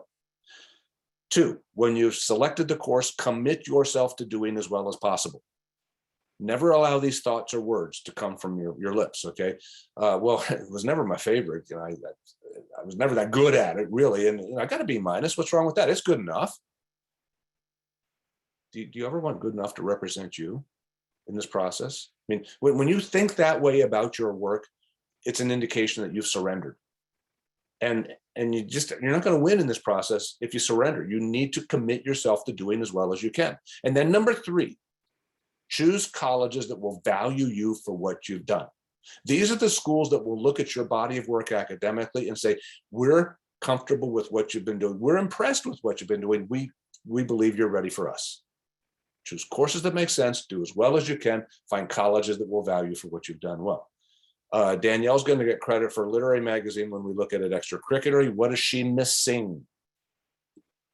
She's missing math as well. Another one without math. I'll let you decide how important that is. Okay, we've been pretty deliberate about going through the first 2 candidates. The next 2 are going to go pretty quickly. So strap yourselves in, and I'm going to move through them so that we're going to have a little time for some questions at the end. So here we go. Josh is the next candidate. Josh attends the Wilmington High School, which is not his neighborhood high school in Delaware. In fact, he travels 70 miles a day, round trip public transportation, to get to this school. Why? Because he happens to be a pretty good musician. He plays the flute.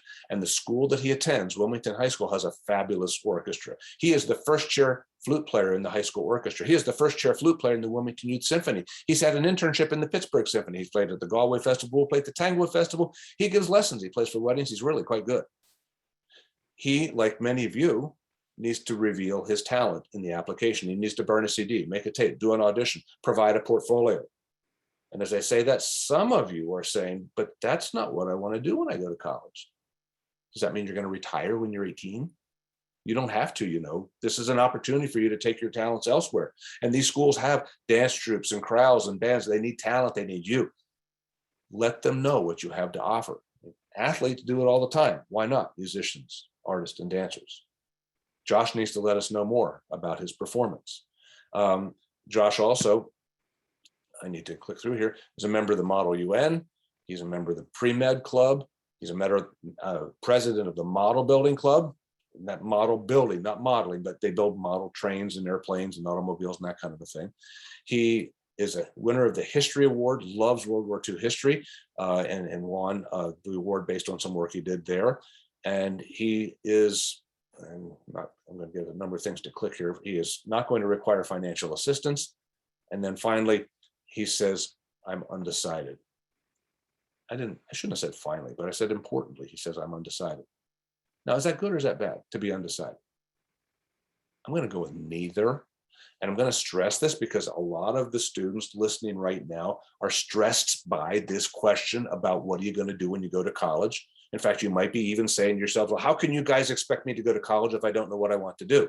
It's almost as though you have to have the rest of your life figured out, scripted before you go to college. No. In fact, I hope to give you some information here that will be reassuring.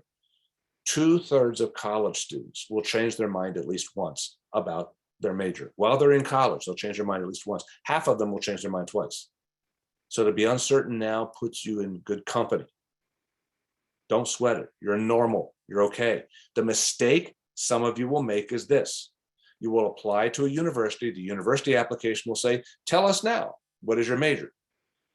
And you look at the question, you go to mom and dad and say, what should I put here? Because I don't know what I want to do. My question is this. Why are you applying to that school? Why would you apply to a school that's going to force you to make a life decision before you're ready? It's not a good fit.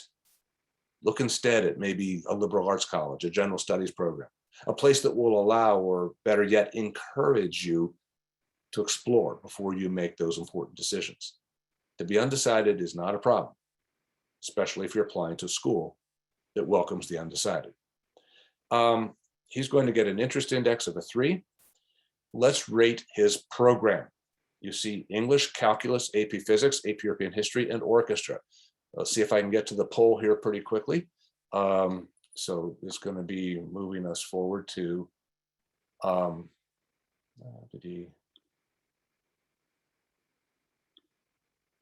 again, the wrong thing to view. There we go. There are just too many buttons to push here, Corey, to get to the right answer. Now we have Josh, and I'm going to put his up to, can you see the poll? Nope, we can't see it yet. So we're going to relaunch right there. Now, time to vote, folks. How are you going to rate Josh's program?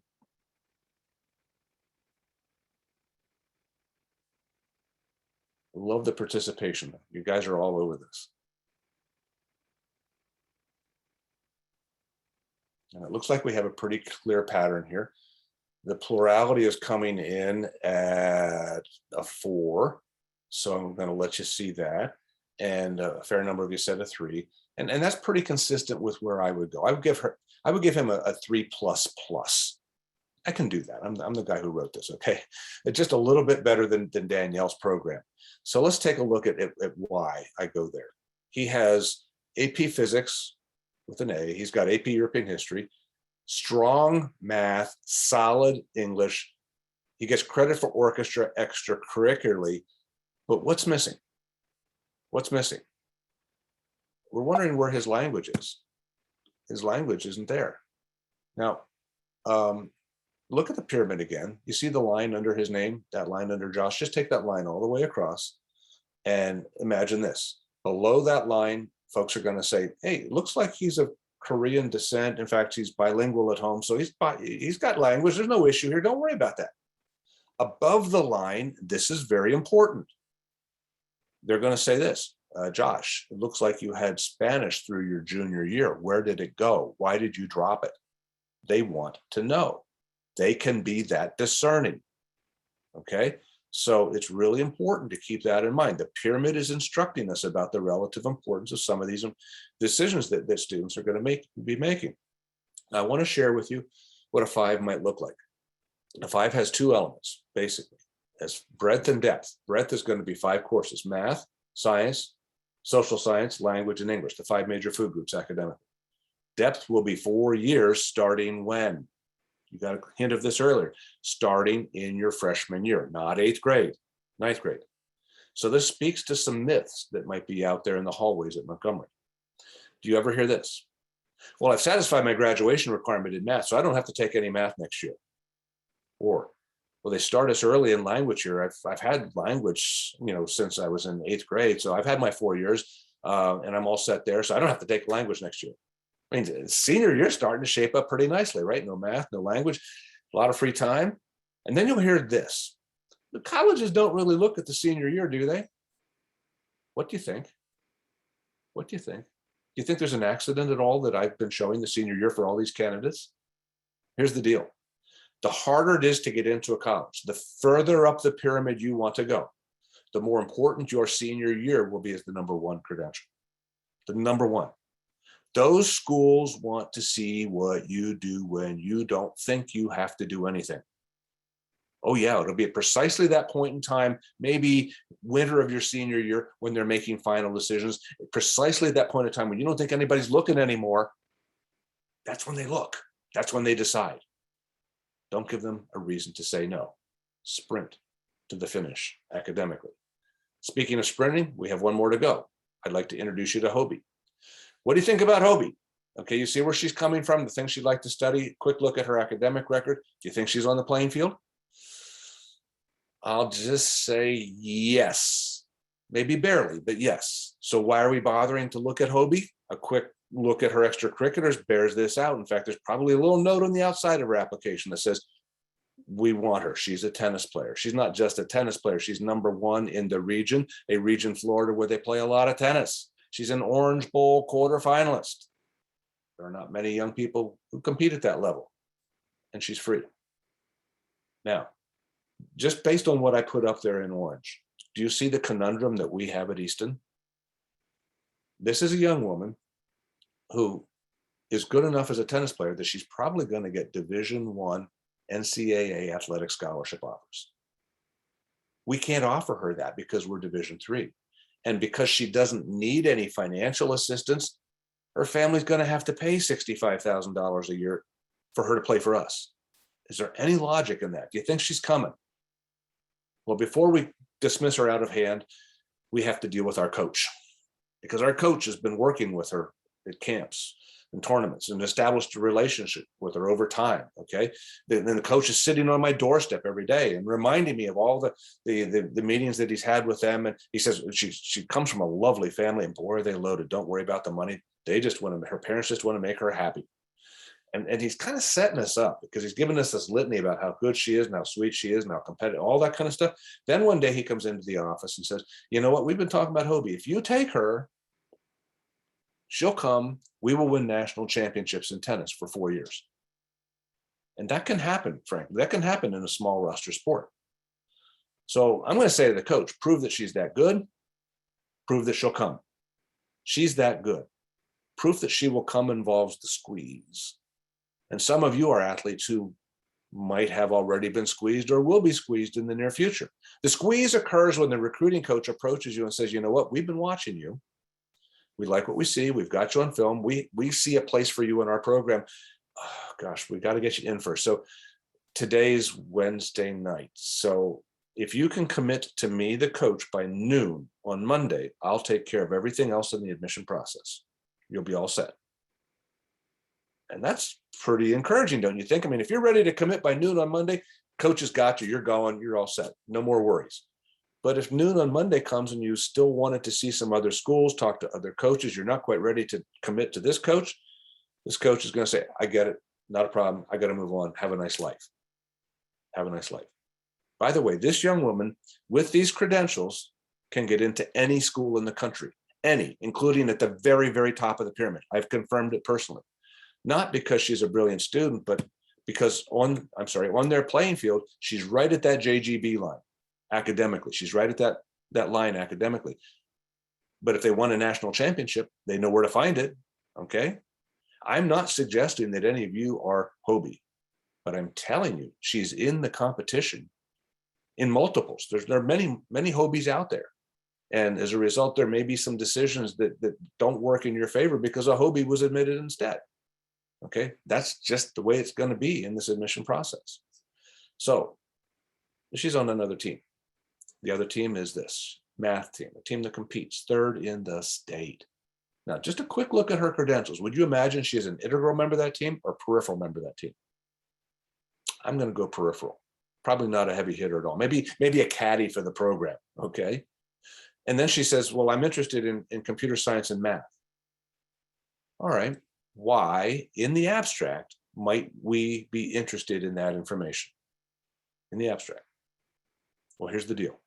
A generation ago, it was easier for young women to get into the schools of their choice than it was for young men. Now it's harder.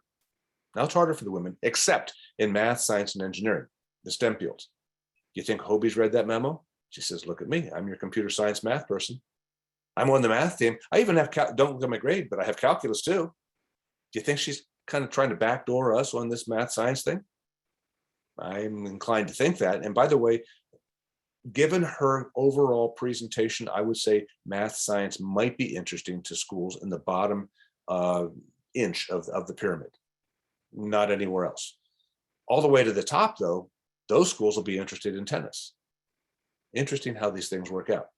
She is also on the sports editor for the newspaper and is a tour guide at the school. People love the girl. They say about her that strangers are simply friends she hasn't met. She's a really cool kid.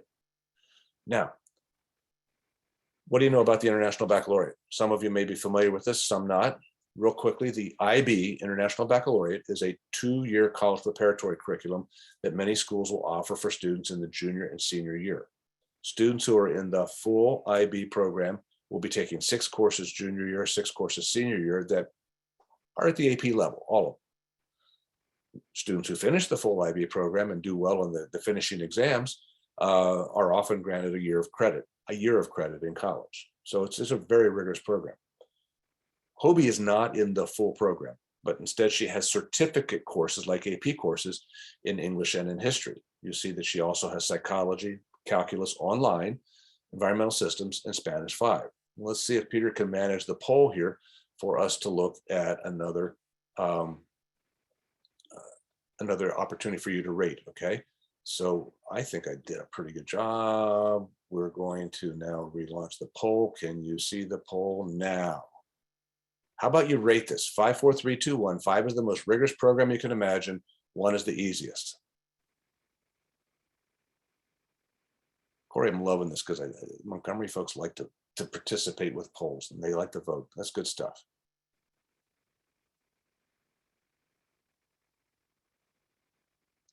Okay, we're at about 2/3 participants right now. I'm going to end the poll and share the results. So there you go. Again, the plurality went with a 4, kind of almost an even split, 5 and 3 for the second choice.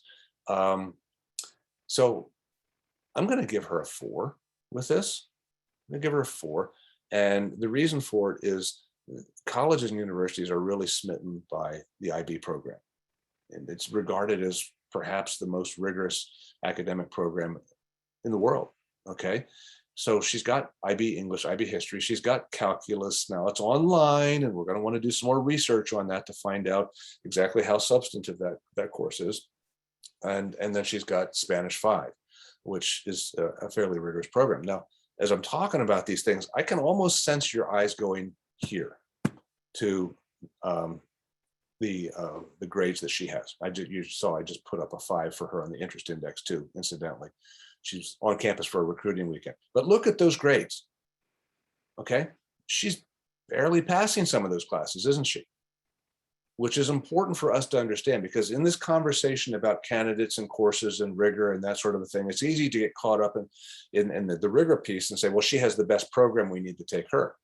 But again, she's barely passing some of those classes. That's an important part of the story, don't you think? And then conversely, remember straight A Austin, we loved that until we discovered that maybe he wasn't challenging himself the way he could. So rigor and performance must be considered in our evaluation of these candidates. Very important. All right, what I want to do is do a quick review of the candidates, and then we're going to take just a pause to see if there's any need to clarify information before we vote. And then after the vote, we'll deal with some more questions. So here's the quick review of the candidates. Remember Austin, the outdoorsman from Oregon, the science fair winner, shows service and leadership outdoors, sibling legacy, doesn't require financial aid, high interest index. Then we met Danielle, another legacy, this one from Washington, the writer, editor-in-chief, classicist, dealing with perhaps some issues at home that have limited her a little bit. Josh, the musician, the flute player extraordinaire from Delaware, Model UN, Pre-Med Club, Model Building Club, undecided. And finally, we've got our tennis player, Hobie from Florida, math team participant, sports editor, tour guide, etc. So what I'm going to do is, before we put up the vote, I'm going to pause. And again, what I'd like to, Corey, hear now, if there are any questions that folks have about the vote itself and what we need to know about the vote. And if not, then we'll deal with other questions afterwards. Yeah, I don't see any questions related to the vote. We have other questions. Okay, good. Well, I'm glad for that. So we'll get at some of that here in just a moment. All right, we're going to be voting for Austin, Danielle, Josh, and Hobie. I'm going to put up a poll. This is your last poll of the night, and I'll see if I can get us to where we need to be. Last poll, there it is. And I'm going to relaunch. Are you ready? Let's get a vote from everybody here. See who you want to admit.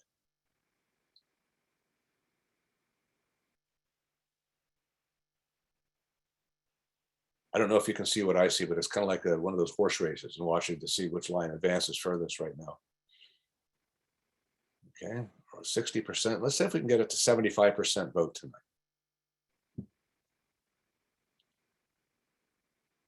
Almost there. Need about 10 more.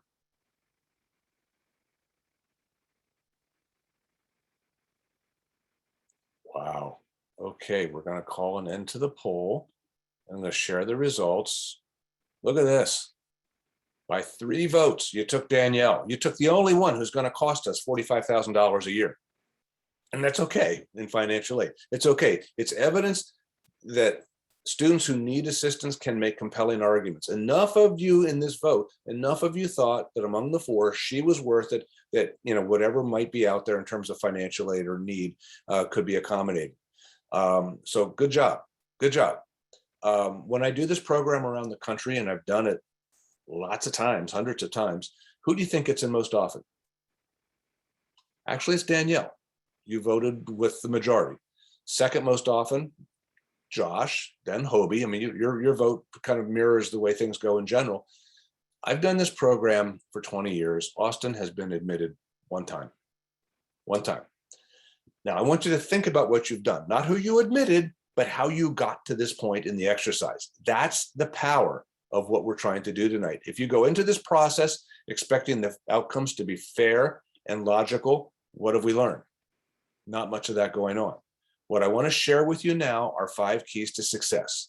And then we're going to be able to deal with some questions. So students, please hear this. Number 1, you need to know yourself.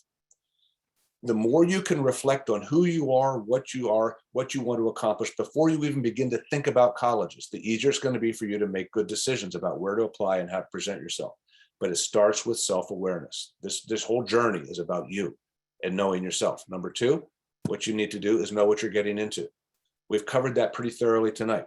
That doesn't mean there won't be changes. In fact, you could see what COVID did to a lot of the process. So stay tuned and make sure that you're well aware of what's going on in process.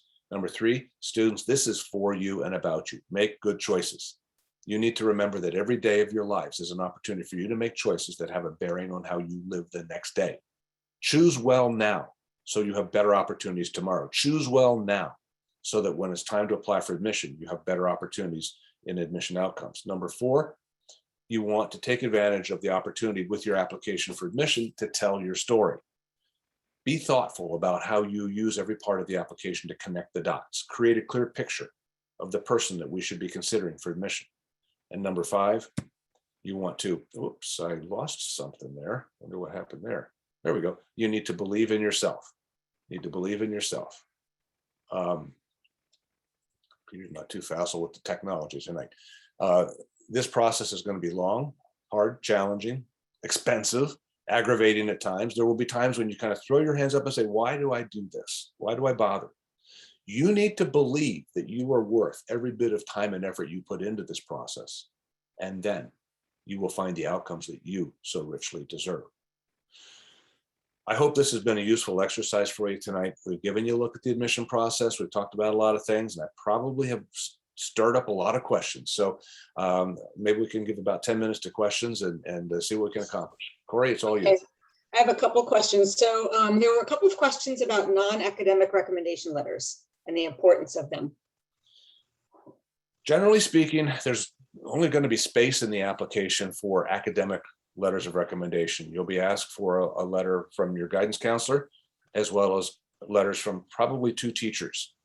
And you know, if you're somebody who's been an athlete and you want a coach to write on your behalf, or you've been involved with theater and you want the theater director to write on your behalf, or you know, you've had a job and you want your employer to write on your behalf. What I would suggest is this.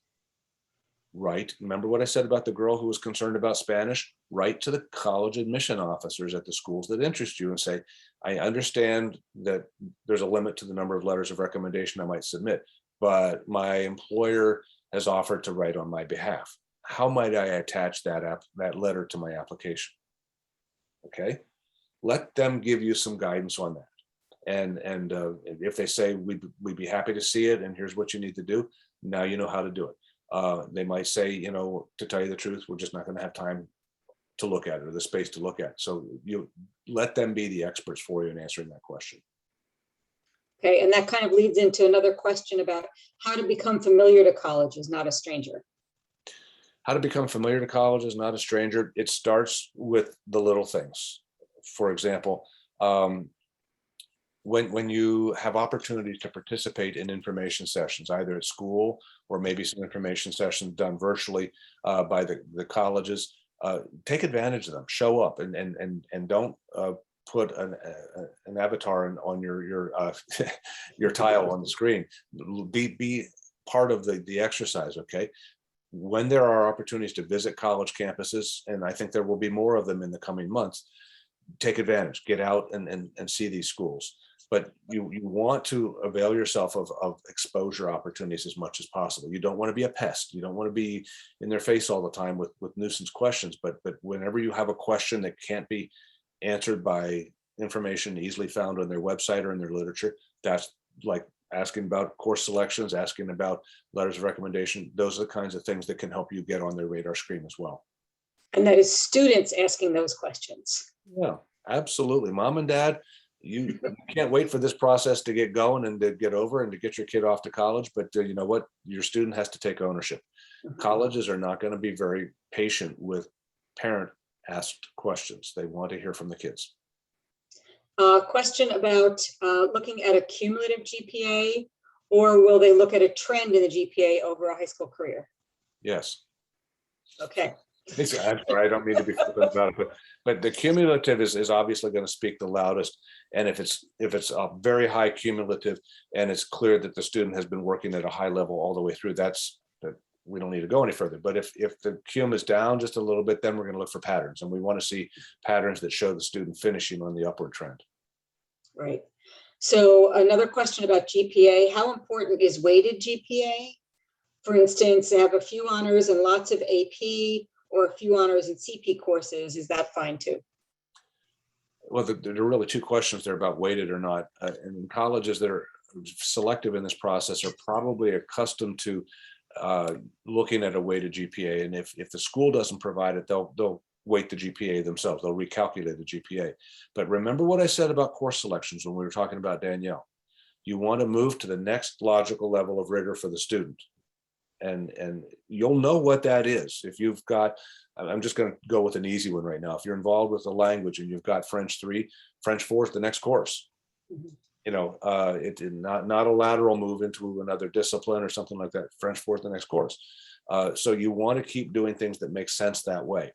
And again, young people don't always want to acknowledge what makes sense, but if you care about where you're going, or want to go, you're going to need to make good decisions that way. And again, ask colleges for their opinion if you're finding that you're having trouble reconciling those decisions for yourself. And one final question, can you explain ED1 versus ED2 and how to approach that? Sure. Early decision, as I said before, is an application option given by colleges that allows students to declare their true low. And typically, the traditional early decision period starts with a deadline, either November 1st or November 15th. And again, typically the students who've responded according to those deadlines will hear back from the institution sometime in the middle of December, with a decision. And the decision will be to accept, to defer, or to deny. If you're accepted, it's very evident the outcome. You're in, you withdraw any other applications you might have submitted to other schools, and you send in your enrollment deposit. If you're deferred, they're saying, well, we want to see more information. We're going to put your application in the regular decision process. If you're denied, game over. The deferral or the denial releases you from the commitment to enroll if you're ever accepted.